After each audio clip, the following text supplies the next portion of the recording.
हर एक सब्जेक्ट का deeply analysis करना है। जैसे मैथ में हो गया, मैथ में कितने चैप्टर से क्वेश्चन आने हैं, हिंदी में कितने चैप्टर से क्वेश्चन आने हैं, रीजनिंग में कितने चैप्टर से क्वेश्चन आए, इस चीज़ का डिस्कस कर लेना, एनालिसिस कर लेना। हाय एवरीवन, कैसे हैं आप सब? आई होप कि आप सब बहुत अच्छे होंगे एंड अपना भी ध्यान रख रहे होंगे एंड स्टडी बहुत ही अच्छे से कर रहे होंगे। सो फ्रेंड्स, कुछ लोग का क्वेश्चन होता है कि मेरे मॉक में नंबर नहीं बढ़ रहे हैं, तो वो किस वजह से नहीं बढ़ रहे हैं? ये आप ही की प्रॉब्लम है, कुछ रीज़न होगा। अच्छा, आप कभी ये सोचें कि मतलब किस वजह से मेरा नंबर नहीं बढ़ रहा है मॉक में? कुछ लोग का जैसे ये हो गया कि मतलब उनको 2 से 3 साल हो गए हैं प्रिपरेशन करते हुए, बट उनका मॉक में नंबर नहीं बढ़ रहा। तो उसका एक ही रीज़न है, ये तो आपका सिलेबस नहीं कंप्लीट है, ये तो आप सिलेबस कंप्लीट किए हो, उसका रिवीजन नहीं कर रहे हो, ये तो फिर आप सिलेबस कंप्लीट किए हो, ऊपर से सिलेबस कंप्लीट किए हो। सबसे पहले आज आप लोग को ये करना है कि जब भी आपको ये वीडियो मिलेगी, जब भी आपको वीडियो मिले, आपको फुल वीडियो को वॉच करना है। उसके बाद वीडियो को वॉच करने के बाद आपको खुद से चिंतन करना है, खुद से मतलब सोचना है। जैसे देखो, आपके बहुत क्लोज रिलेशन के हों, कोई मतलब कोई भी हो, आपके मतलब फैमिली के मेंबर हो सकते हैं, या आपके रिलेशन के हो सकते हैं, या आपके फ्रेंड्स हो सकते हैं, कोई भी हो। अगर आपको कुछ ऐसा मतलब बैड वर्ड बोल देते हैं तो आपको बहुत ज़्यादा बुरा लगता है। आप 1 से 2 दिन तक उसको सोचते रह जाते हैं कि वो हमारे बहुत क्लोज थे और वो हमारे रिलेशन के हैं, फिर या तो आपके फैमिली के हैं, जो भी मेंबर्स हैं आपके रिलेशन से हो सकते हैं, या तो आपके फ्रेंड्स हो सकते हैं, जो भी होंगे। अगर वो आपको कोई बैड कमेंट करते हैं, कुछ भी अगर बोल देते हैं, तो वो चीज़ आपको मतलब कई दिन तक नहीं भूल पाते हैं। वो चीज़ बार बार आपके माइंड में रिकॉल होती रहती है कि उन्होंने हमको ऐसे कह दिया, उन्होंने ऐसे बोला है। एक यही बात मान लीजिए, ये एग्जाम्पल मान लीजिए कि जैसे कुछ लोग रिलेशन के होते हैं या फैमिली के कुछ लोग ही होते हैं कि जैसे जिनको 2 से 3 ईयर हो गया है प्रिपरेशन करते हुए, उनका कोई भी एग्ज़ाम नहीं क्लियर हो रहा है, तो फैमिली या रिलेशन के लोग ऐसे कह देते हैं कि अरे आपका सिलेक्शन कब होगा? वो मतलब अगर आसपास के कोई किसी मतलब स्टूडेंट का हो जाता है, तो यही कमेंट्स होता है कि उसका सिलेक्शन हो गया और आप क्या कर रहे हो, कैसे स्टडी कर रहे हो जो आपका सिलेक्शन नहीं हो रहा है। तो देखो, आप फिर उस चीज़ को लेके आप 1 से 2 दिन तक तो बार बार वो आपके माइंड में रिकॉल करेगी, वो बातें बार बार आप सोचेंगे। तो देखो, उस चीज़ के लिए तो सोचते हो, जो चीज़ सोचनी चाहिए वो चीज़ आप नहीं सोच रहे हो।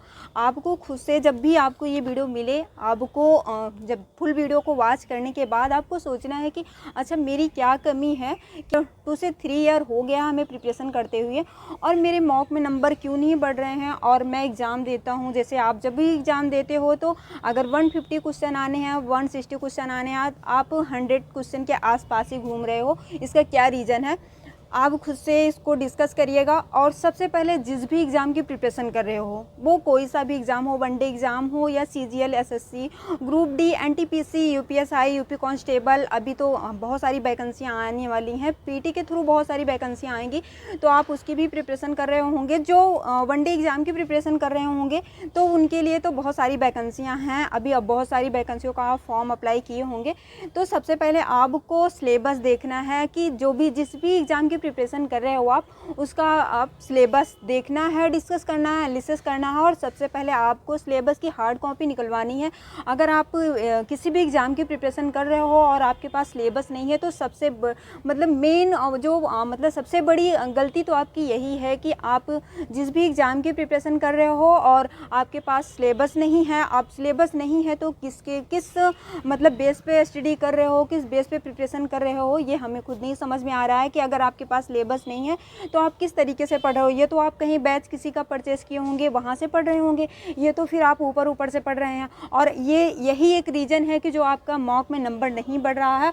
और अभी तक मतलब आप जब से प्रिपरेशन कर रहे हो, अगर 100 क्वेश्चन आपके सही हो रहे हैं, तो 100 क्वेश्चन पे ही आप स्टाफ हो, उससे ना मतलब आपका नंबर ना इंक्रीज हो रहा है ना डिक्रीज हो रहा है। डिक्रीज हो जाता होगा बट इंक्रीज नहीं हो रहा होगा। ये आपकी ही कमी है कि आप सिलेबस ठीक से एनालिसिस नहीं कर रहे हो, ठीक से सिलेबस नहीं देख रहे हो, सिलेबस ठीक से कंप्लीट नहीं किए हो।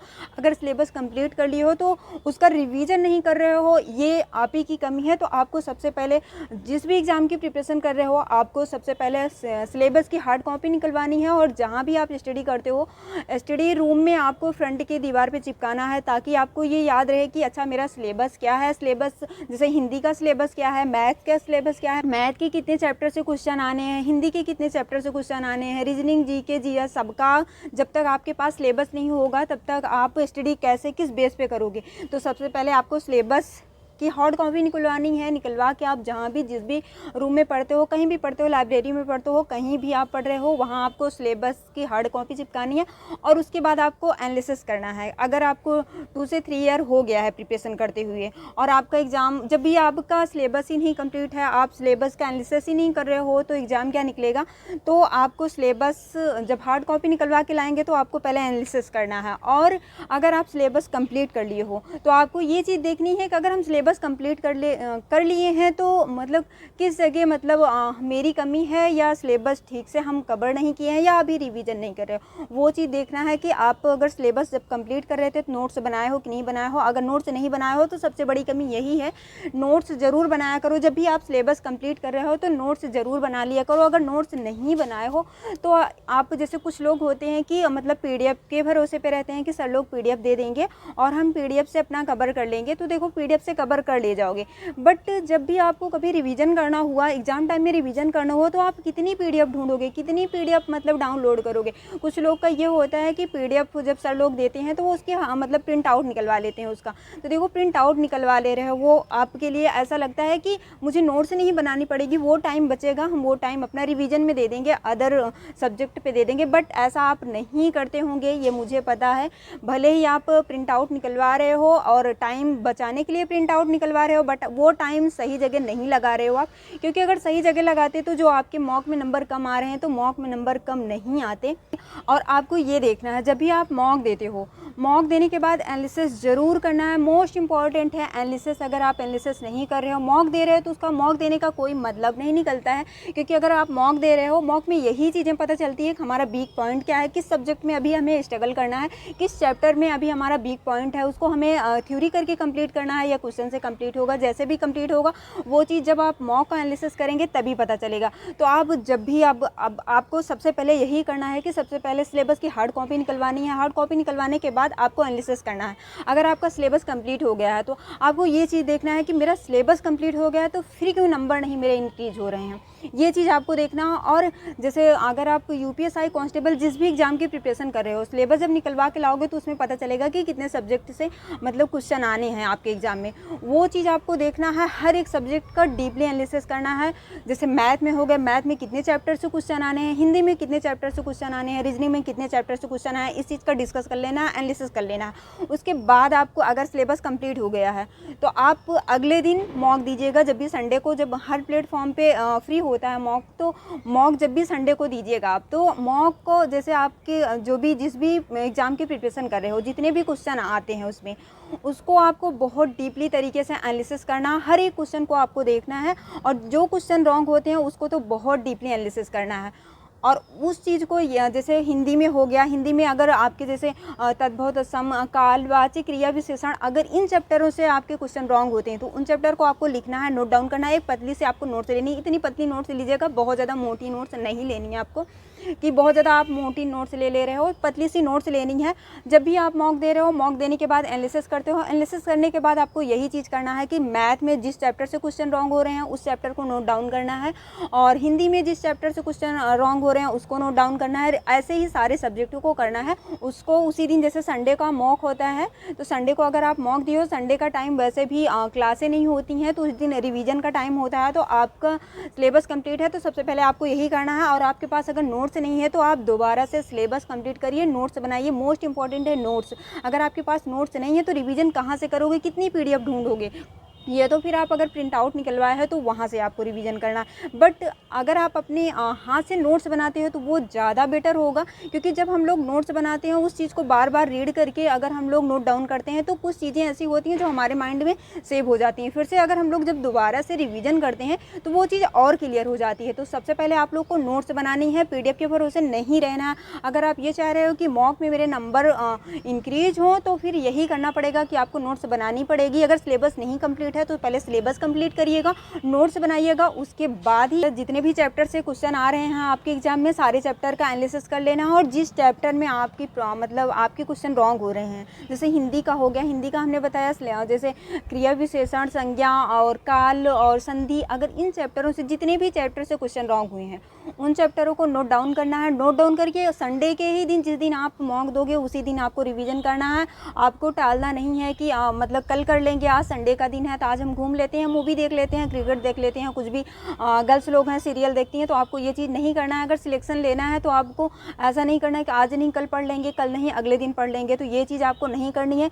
जिस दिन मॉक होता है उसी दिन एनालिसिस करके उसी दिन आपको वो चैप्टर उसी दिन क्लियर करना है। आपको ये चीज़ ध्यान देना है कि नेक्स्ट संडे जब मॉक देना है आपको, तो जितने भी चैप्टर से आपके क्वेश्चन रॉन्ग हुए थे उस चैप्टर से क्वेश्चन नहीं रॉन्ग होने चाहिए। इस तरीके से आपको उसकी थ्योरी करके, क्वेश्चन प्रैक्टिस करके, कैसे भी जैसे आपसे हो सके उस तरीके से आपको रिवीजन करना है कि अगले नेक्स्ट संडे में जब भी जो आप मॉक देंगे तो उस संडे में अगर यहाँ से जिस चैप्टर से अभी आज के संडे में आपसे क्वेश्चन रॉन्ग हुआ है तो अगले नेक्स्ट संडे में जब आप मॉक देंगे उस संडे में अगर उसी चैप्टर से क्वेश्चन आ रहे हैं, जैसे तद्भव, तत्सम, काल, क्रिया, वाच्य, हिंदी के अगर इन चैप्टरों से क्वेश्चन आ रहे हैं तो आपसे ये क्वेश्चन रॉन्ग नहीं होने चाहिए। आपको इस तरीके से पढ़ना है, ऊपर ऊपर से नहीं पढ़ना है। और हाँ, अगर आपका स्टडी में मन नहीं लग रहा है तो आप स्टडी छोड़ दीजिए। एक नाम के लिए स्टडी आपको नहीं करनी है। एक नाम के लिए ऐसे आप प्रिपरेशन में लगे हुए हो कि फैमिली और रिलेशन के लोग ये कहेंगे कि अच्छा वो मतलब उनका लड़का प्रिपरेशन कर रहा है, एसएससी का प्रिपरेशन कर रहा है, यूपीएसआई की प्रिपरेशन कर रहा है,